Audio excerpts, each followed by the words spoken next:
Alô, tudo bem? Mais uma vez, Bruno Guimarães aqui, e hoje para tratar sobre direito condominial, né? Direito condomínio, o pessoal acha que é treta, que o bom senso resolve, mas não é bem por aí, tá? Nesse vídeo a gente vai tratar alguns tópicos, a gente vai entender os direitos e deveres dos condôminos, a importância do pagamento das taxas do condomínio, respeito às normas do regimento interno e a regulamentação interna do próprio condomínio, convivência entre os vizinhos, participação ativa na vida do próprio condomínio, né, do próprio conglomerado ali de unidades, o papel dos animais de estimação na convivência dos condôminos e a responsabilidade civil e criminal dos condôminos, né. É um assunto assim, ó, que eu particularmente gosto de lidar, já visto que eu sinto na pele toda essa encrenca, né, o direito de condomínio, ele impacta diretamente a minha vida. Eu já visto que eu também resido num condomínio fechado e muitas das pessoas acham que só tem direitos, direito a isso, direito a aquilo, mas não entendem os seus deveres, tá? O direito do condômino, né, ele é sobretudo vinculado ao Código Civil brasileiro, né, Lei 10.406, salvo melhor de juízo, e ao próprio regimento interno daquele condomínio, né? Então, em linhas básicas, né, o condômino ele tem o direito de usar, fruir, dispor da própria unidade, utilizar das áreas comuns e participar das assembleias e votação, né? Um pequeno parênteses, quando um imóvel é alugado, né, às vezes há disposição, né, dependendo do contrato de locação, de que o próprio inquilino participe daquela assembleia, haja vista que a vida a ser impactada naquele conjunto, naquela reunião, será dele e não do seu locador, tá? E em contrapartida, né, além dos seus direitos, o condômino ele tem o dever, né, de contribuir com as taxas de condomínio, seguir a instrução do regimento interno, não prejudicar a segurança, o sossego e a saúde dos demais moradores. Acredito, né, que na minha visão, né, o que mais pega em tudo isso, deveres que mais pegam para os condôminos é o sossego, né? Então, doutor, tem criança chorando, tem animal latindo, tem gente deixando o portão aberto, tem gente usando o imóvel, né, para fins de finalidade comercial, né, quando é um imóvel, né, quando é um prédio aí de caráter residencial. Então, tem aspectos aí que a gente vai dar uma pincelada. Uma das questões que um dos deveres mais básicos numa relação entre condôminos, né, numa relação de condomínio, é pagar a bendita taxa condominial. Essa taxa condominial ela tem a finalidade de manter a estrutura do condomínio, seja a segurança, iluminação, conservação, áreas comuns como salão de festa, piscina, academia. E o não pagamento dessa taxa, ela impacta em todo o ecossistema, em todo o condomínio. Haja vista que por um pagamento de uma pessoa só, né, não pagando a taxa condominial, pode impactar eventualmente na prestação de serviço de segurança, na prestação de serviço de administração, quando é uma administração externa, na própria disposição dos bens das áreas comuns, como é piscina, sauna, academia e etc. Por que lá atrás eu falei que é um direito, né, e não um dever do condômino de votar em assembleia aquilo que vai ser posto no regimento interno? Porque existem caracteres do próprio regimento interno que vão imputar ou afastar a responsabilidade do condomínio em eventual ato que aconteceu naquela localidade, naquele espaço, né, naquele território, desculpa. Por exemplo, né, a jurisprudência, né, que é o entendimento judicial massificado no Brasil, né, o Tribunal de Justiça canadense, paulista, gaúcho, mineiro, carioca e assim por diante, tem entendido que, vamos supor, né, uma bicicleta, um automóvel furtado de dentro das dependências do condomínio, para que o condomínio seja responsabilizado, a necessidade de previsão expressa naquele regimento interno. Mas previsão expressa para quê? Né? Para que responsabilize o condomínio ou para que afaste a responsabilidade, né? A maior parte da jurisprudência tem entendido, né, que há necessidade de previsão expressa de afastamento da responsabilidade civil do condomínio em ressarcir aquele morador, aquela pessoa que teve seu bem subtraído, furtado, né, dentro das dependências do condomínio. Então, por que é importante participar do regimento interno?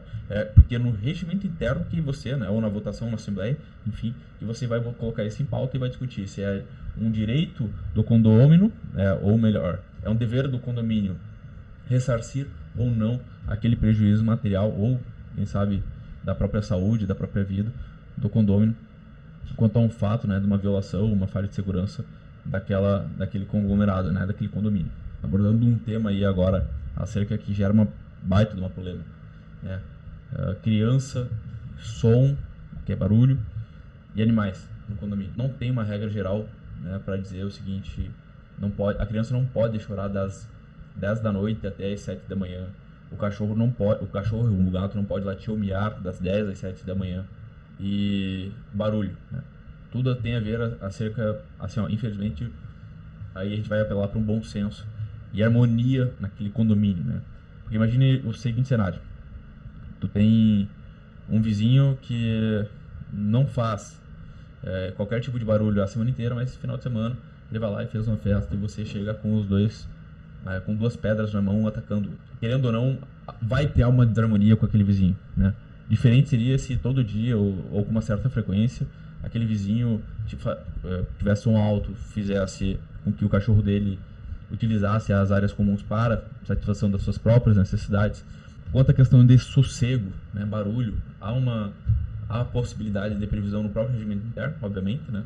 Mas previsão legal, a lei do sossego diz que, dependente do horário, se houver perturbação da ordem, há a possibilidade de provocar a polícia para que interfira, mas o próprio regimento interno pode dispor de algumas adequações, tanto para sossego, né, que seria ali barulho, etc, tal, salão de festas principalmente, como também circulação dos próprios animais, que pode ser condicionado ali a utilizar não o elevador social, mas o de serviço, evitar circular com os animais, com os pets em determinados horários, né, sobretudo de maior movimento, dependendo do porte do animal, e assim sucessivamente. Essas questões de barulho, sossego, criança, animais, blá blá blá, em que pese tenha um forte amparo, vamos dizer assim, prevalência do bom senso, há a possibilidade, por meio das assembleias, ser estabelecida aí algumas regras de convivência, onde preferencialmente, né, os vizinhos tenham de seguir sob risco, sob pena de estar infringindo alguma daquelas normas e sendo sancionados, né, multados por eventual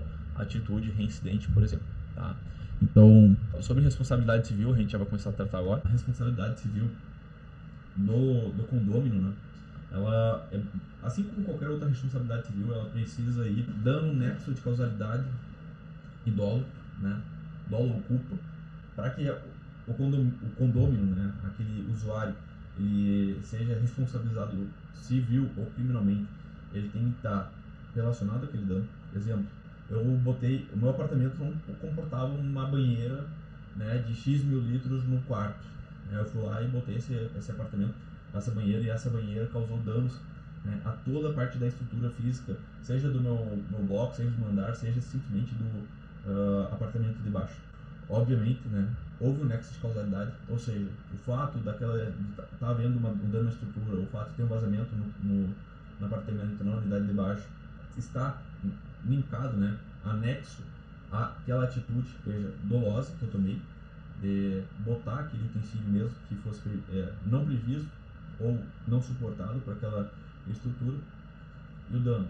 Então, havendo o conjunto desses três requisitos, né, dano, nexo, causalidade e culpa, né? Culpa realmente aquela forma de como você entende, nasce para aquele condomínio o dever de ressarcir o condomínio ou aquela unidade específica. A mesma coisa vale para a segurança.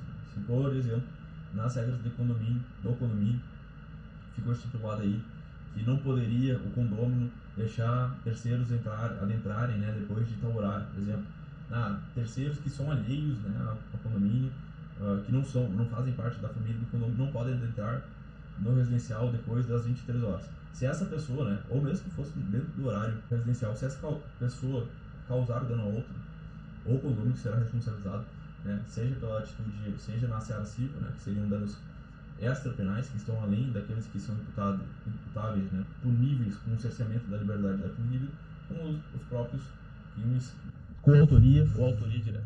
Tá? Então, responsabilidade civil, basicamente a gente tem que vincular dano, nexo, causalidade e culpa, e assim a gente consegue, né, fazer com que aquela pessoa responsável indenize e arque com a penalidade que é ela prevista, seja pelo Código Civil, seja pelo Código Penal, ou seja mesmo pelo próprio regimento interno do condomínio. A gente fica por aqui, nos vemos no próximo vídeo e até mais.